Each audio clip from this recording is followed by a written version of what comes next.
بسم اللہ الرحمن الرحیم رب اشرح لی صدری ویسر لی امری واحلل عقدۃ من لسانی یفقہوا قولی رب زدنی علما رب زدنی علما رب زدنی علما۔ سورۃ آل عمران آیت نمبر 138۔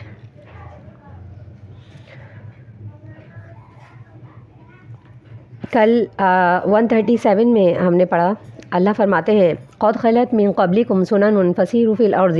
فانظروا کیف کان عاقبۃ المکذبین۔ تحقیق گزر گئے تم سے پہلے بہت سارے ایسے طریقے، فسیروا فی الارض ایسے واقعات تم سے پہلے گزر چکے ہیں، فسیروا فی الارض تم زمین میں چل پھر کر دیکھ لو، تمہیں یقین آ جائے گا، فانظروا کیف کان عاقبۃ المکذبین کہ اللہ تعالیٰ نے جھٹلانے والوں کا انجام کیسا کیا۔ چونکہ غزوہ احد کا واقعہ تھا، اس میں مسلمان ایک شکست فاش سے دو چار ہو چکے تھے۔ اب مسلمان کچھ ڈس ہرٹ ہو رہے تھے اور کچھ غمزدہ غمگین تھے، تو ان کو حوصلہ دیتے ہوئے اللہ تعالیٰ نے فرمایا کہ قد خلت من قبلکم سنن، ایسے واقعات تو پیچھے بھی گزر چکے ہیں۔ فسیروا فی الارض دنیا میں سیر کرو، تم زمین پہ چل پھر کر دیکھو، فانظروا کیف کان عاقبۃ المکذبین جنہوں نے بھی اللہ کو جھٹلایا ہے، اللہ تعالیٰ نے ان کو کس طریقے سے شکست دی ہے۔ یہ جھٹلانے والوں کو شکست دی اللہ تعالیٰ نے، لیکن مسلمانوں کو یہ تسلی دے رہے ہیں اللہ تعالیٰ کہ جو لوگ بھی جھٹلا دیتے ہیں، اب جھٹلانا یہاں پر مسلمانوں کا کس طرح تھا کہ جس طریقے سے اللہ تعالیٰ، اللہ کے رسول صلی اللہ علیہ وسلم نے یہ جو 50 تیر انداز بھیجے تھے وہاں پر متعین کیے تھے، انہوں نے کچھ یہ غلط فہمی کے تحت کہ یہ جنگ ختم ہو چکی ہے اور مسلمان مال غنیمت لوٹ رہے ہیں، تو انہوں نے اللہ تعالیٰ کے جو رسول صلی اللہ علیہ وسلم ان کی نافرمانی کرتے ہوئے وہ درہ چھوڑا ہے۔ تو اللہ تعالیٰ فرما رہے ہیں کہ جو بھی نافرمانی کرتا ہے اسے ہم اس طریقے سے یعنی کہ میدان جنگ میں بھی شکست دے دیتے ہیں اور عام روٹین میں بھی اسے ذلیل و خوار کیا جاتا ہے۔ تو اللہ تعالیٰ فرماتے ہیں اس طریقے سے تم دیکھو، ھذا بیان للناس وہدی وموعظۃ للمتقین۔ ھذا بیان، یہ بیان ہے، للناس لوگوں کے لیے، وہدن اور ہدایت ہے، وموعظۃ اور نصیحت ہے، للمتقین متقی لوگوں کے لیے۔ اللہ تعالیٰ فرماتے ہیں جو ہم آیتیں اور قصے پھیر پھیر کر بیان کر رہے ہیں اور یہ جو امثلہ کے ذریعے سے تمہیں بات سمجھانے کی کوشش کر رہے ہیں، ہدن، یہ سب کچھ تو ہدایت کا ذریعہ ہے۔ ہماری یہ آیات نازل ہونے کا سبب یہ ہے کہ تمہیں ہدایت مل جائے، تمہیں اور لوگوں کے طریقے بھی پتہ چل جائیں، وہ موعظہ اور اس سے نصیحت حاصل ہو جائے کہ آج تو تم نے اللہ کے رسول صلی اللہ علیہ وسلم کی نافرمانی کی ہے، لیکن آئندہ ایسا نہ ہو، اور ہوا یہی کہ محمد صلی اللہ علیہ وسلم کے فرمان کے مطابق کہ وہاں سے ٹلنا نہیں اور ہلنا نہیں۔ اس بات میں غلط فہمی ہو گئی، بعض صحابہ رضوان اللہ علیہم نے کہا کہ رسول صلی اللہ علیہ وسلم نے یہ فرمایا تھا کہ جب تک جنگ ختم نہ ہو جائے یہاں سے ہلنا نہیں، اور انہوں نے آپ صلی اللہ علیہ وسلم کے اس فرمان میں کچھ تعویلات کی اور آپ صلی اللہ علیہ وسلم کے فرمان کے مخالف یہ کیا کہ میدان جنگ میں اتر آئے مال غنیمت لوٹنے کے لیے۔ اور پھر اس کا نتیجہ کیا ہوا کہ پیچھے سے جو یعنی کہ جو قافلہ چل رہا تھا وہاں سے خالد بن ولید کا تھا، تو خالد بن ولید، ابو سفیان جو تھے یہ اس یعنی کہ قافلے کے سربراہ تھے، بڑے مجاہد بن کر آئے تھے جس نے مسلمانوں پر حملہ کیا تھا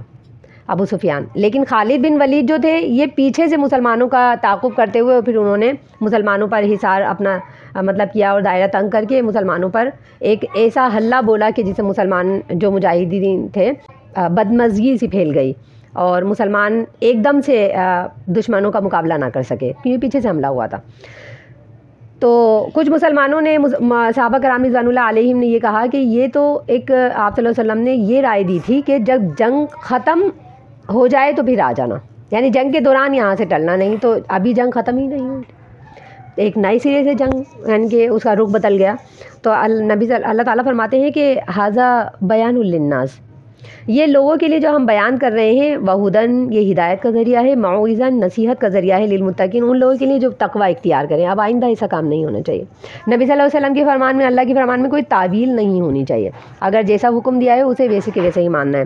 ولا تہینوا ولا تحزنوا وانتم الاعلون ان کنتم مؤمنین، ولا تہینوا اور تم سستی نہ کرو، ولا تحزنوا اور تم غمگین نہ ہو، وانتم الاعلون اور تم ہی بلند ہوگے، غالب ہوگے، ان کنتم مؤمنین اگر تم مومن ہو۔ اگر تمہارا ایمان کامل ہے تو تم نے میدان جنگ میں ان چیزوں کو پیش نظر رکھنا ہے کہ ولا تہینوا، ایک اہانت نہیں کرنی، سستی نہیں کرنی، ولا تحزنوا اور غمگین بھی نہیں ہونا۔ جب میدان جنگ میں اترنے لگو تو سستی سے گریز کرنا، چستی کے ساتھ میدان جنگ میں اترنا، اور اگر میدان جنگ میں شکست ہو جائے تو پھر ولا تحزنوا، پھر غمگین نہ ہونا، جو بھی ہوگا اللہ کے حکم سے ہوگا۔ وانتم الاعلون، اگر تم نے ان دونوں چیزوں کو شامل حال رکھا تو اللہ فرماتے ہیں انتم الاعلون، تم غالب ہو کر رہو گے، تمہیں کوئی قوم شکست نہیں دے پائے گی۔ انتم الاعلون ان کنتم مؤمنین، اگر تم ایمان والے ہو۔ تو ایمان کے لیے دو چیزوں کا ہونا بہت ضروری ہے، اللہ پر توکل کرتے ہوئے ولا تحزنوا فرمایا، ولا تہینوا فرمایا سستی نہیں کرنا، بس اللہ پر توکل کرنا، تعداد اور اسباب ظاہری پر ڈیپینڈ نہیں کرنا، چاہے تمہاری تعداد اسباب کتنے ہی کم ہوں، ولا تہینوا سستی نہیں کرنا، اور جب تم سے کوئی نعمت چھین جائے، تمہیں شکست ہو جائے تو فرمایا کہ ولا تحزنوا غمگین بھی نہیں ہونا۔ اگر یہ دو چیزیں شامل حال رہیں گی تو انتم الاعلون، تم غالب ہی رہو گے دیکھنا۔ اور یہی ہوا کہ جب مسلمانوں نے ان دونوں چیزوں کو شامل حال رکھا تو اس کے بعد کبھی بھی مسلمان کسی جنگ کے اندر ہارے نہیں ہیں۔ اگر جنگ ہوئی ہے تو اس میدان کے اندر مسلمانوں کو فتح ہی ہوئی ہے۔ اس کے بعد ان یمسسکم قرح فقد مس القوم قرح مثلہ وتلک الایام نداولها بین الناس ولیعلم اللہ الذین آمنوا ویتخذ منکم شہداء واللہ لا يحب الظالمین۔ ان یمسسکم قرح، اگر پہنچے تمہیں کسی قسم کا کوئی زخم، فقد مس القوم قرح مثلہ، تحقیق پہنچ چکا ہے ایک قوم کو اسی طرح کا زخم، وتلک الایام، اور یہ ایام فتح و شکست کے ایام، نداولها ہم باری باری پھیرتے ہیں، بین الناس لوگوں کے درمیان، ولیعلم اللہ الذین آمنوا، یہ اس لیے ہے تاکہ جان لے اللہ تعالیٰ ان لوگوں کو جو ایمان لے کر آئے، ویتخذ منکم شہداء، اور اس لیے بھی تاکہ اللہ تعالیٰ بنا دے تم میں سے گواہ، شہید، واللہ لا يحب الظالمین، اور اللہ تعالیٰ پسند نہیں کرتا ظالموں کو۔ ان یمسسکم قرح، اگر تمہیں کسی قسم کی کوئی شکست پہنچی، قرح کا مطلب ہوتا ہے زخم، ایسا زخم جو جسم پر ہو، ایسا زخم جو دل پر ہو، خیالات پر ہو، سوچ پر ہو، کسی بھی قسم کی کوئی یعنی کہ انسان کو تکلیف پہنچی ہے، تو فرمایا کہ اگر تمہیں کسی قسم کا کوئی زخم پہنچا ہے، کوئی تکلیف پہنچی ہے، شکست پہنچی ہے، تو فقد مس القوم قرح مثلہ، اسی طریقے کا زخم ان کو بھی پہنچا ہے۔ مسلمانوں کے کچھ صحابہ شہید ہوئے ہیں اور کچھ صحابہ زخمی ہوئے ہیں اور کچھ قیدی ہو گئے وہاں پر، تو اللہ تعالیٰ یہ فرماتے ہیں کہ وَإِن يَمْسَسْكُمْ قَرْحٌ، اگر تمہیں کوئی زخم پہنچا ہے، یہاں پر شکست کا زخم جو پہنچا ہے، اس طریقے سے فقد مس القوم قرح مثلہ، اور بھی قومیں ہیں، اس کے دو معنی ہیں۔ اس کے ایک معنی یہ ہے کہ تم سے پہلے بہت ساری قوموں کو شکست کا زخم پہنچ چکا ہے، تم سے پہلے بھی بہت ساری قومیں میدانی جنگ میں ہار چکی ہیں۔ اور دوسرا معنی یہ ہے کہ اگر آج غزوہ احد کے اندر مسلمانوں تمہیں شکست ہوئی ہے تو غزوہ بدر کے اندر مس القوم قرح مثلہ، اسی طریقے کا زخم ان کو بھی پہنچا ہے۔ غزوہ بدر چونکہ وہ لوگ ہار گئے تھے، اب غزوہ احد میں تمہیں شکست ہوئی ہے تو اس طریقے سے جو پچھلی جنگ تھی انہیں بھی اس طریقے کا زخم پہنچ چکا ہے۔ وَتِلْكَ الْأَيَّامُ نُدَاوِلُهَا بَيْنَ النَّاسِ، اللہ فرماتے ہیں کہ یہ جو ایام ہیں یعنی فتح و شکست کے ایام، کامیابی کے ایام، اللہ فرماتے ہیں کہ یہ جو جیت اور ہار ہے، یہ جو دن پلٹتے ہیں، نداولها بین الناس، ہم لوگوں میں الٹی پلٹی کرتے رہتے ہیں۔ نبی صلی اللہ علیہ وسلم نے فرمایا جو جنگ ہے یہ ایک ڈول ہے، کبھی یہ اس طرف لڑک جاتا ہے اور کبھی اس طرف لڑک جاتا ہے، تو جنگ کا جو فیصلہ ہوتا ہے وہ کبھی کسی قوم کے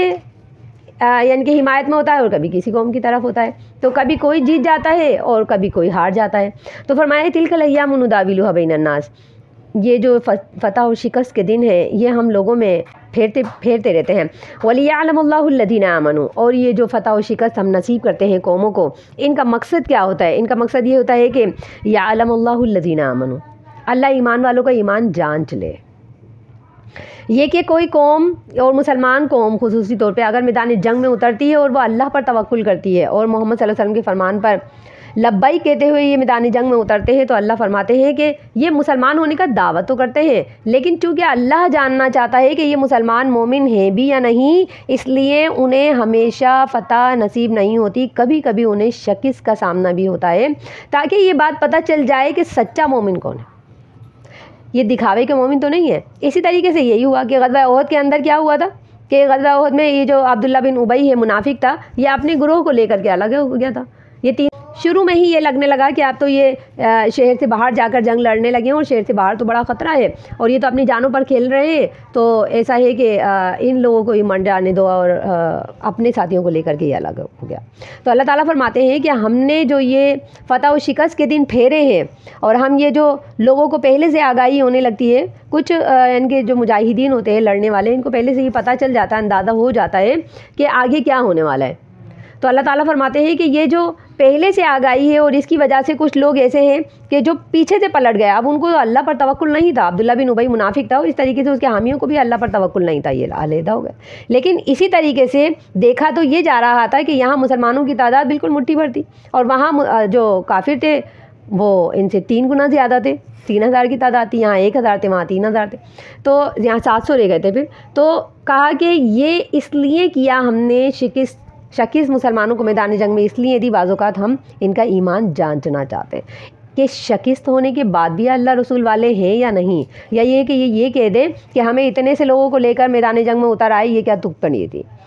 کہ جب جیتنا ہی نہیں تھا تو مطلب صرف ہمیں ہماری جانوں سے ہاتھ دھونے کے لیے یہاں پر لے کر آئے تھے، ایسا تو نہیں ہوا۔ تو اللہ تعالیٰ فرماتے ہیں یہ ہم نے شکست اس لیے بھی دی ہے تاکہ جان لے اللہ تعالیٰ ان لوگوں کو جو ایمان لائے ان کا ایمان کامل ہے یا نہیں ہے۔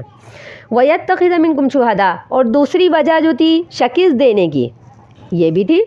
کہ وَيَتَّخِذَ مِنكُمْ شُهَدَاءَ، کچھ شہید لوگوں کو علیحدہ چھانٹ کر کے نکالنا تھا۔ کچھ لوگ ایسے تھے کہ جو غزوہ بدر کے اندر شریک نہیں ہو سکتے تھے، پہلی جو جنگ تھی ہوئی تھی کفر و اسلام کے درمیان میں، تو ان میں کچھ صحابہ شریک نہیں ہو سکے تھے۔ ان کو یہ ایک طمع تھی کہ ہم دوسری جو جنگ ہے اس کے اندر شریک ہوں، اب جو جنگ ہوگی اس کے اندر شریک ہوں گے اور شہادت کے مرتبے کو پہنچ جائیں گے، کیونکہ شہادت کی فضیلت جو سنائی دی انہیں نبی صلی اللہ علیہ وسلم کی زبانی، وہ ان کو بہت بھا گئی، اور ان کے دلوں میں یہ طمع ہوا، یہ لالچ ہوا کہ اب ہم جو بھی جنگ ہوگی ہم اس کے اندر شرکت کریں گے اور ہم شہید ہو جائیں گے۔ تو اللہ تعالیٰ فرماتے ہیں ان لوگوں کی یہ جو جذبہ شہادت تھا وہ ہم ان کو یہ لذت پہنچانے کے لیے، یہ شہادت کا درجہ پہنچانے کے لیے ہم نے یہ شکست دی تاکہ ان کو شہادت کے مرتبے تک پہنچایا جائے۔ وَاتَّخِذَ مِنكُمْ شُهَدَاءَ، تاکہ کچھ لوگوں کو شہادت کے مرتبے تک پہنچایا جائے۔ وَاللَّهُ لَا يُحِبُّ الظَّالِمِينَ، اور اللہ تعالیٰ ظلم کرنے والوں کو پسند نہیں کرتا۔ جو مسلمانوں کے خلاف ہوئے، جو اللہ رسول کے خلاف ہوئے، اسلام کے خلاف ہوئے، اللہ فرماتے ہیں یہ ظالم ہیں، ظالموں کو اللہ تعالیٰ پسند نہیں کرتا۔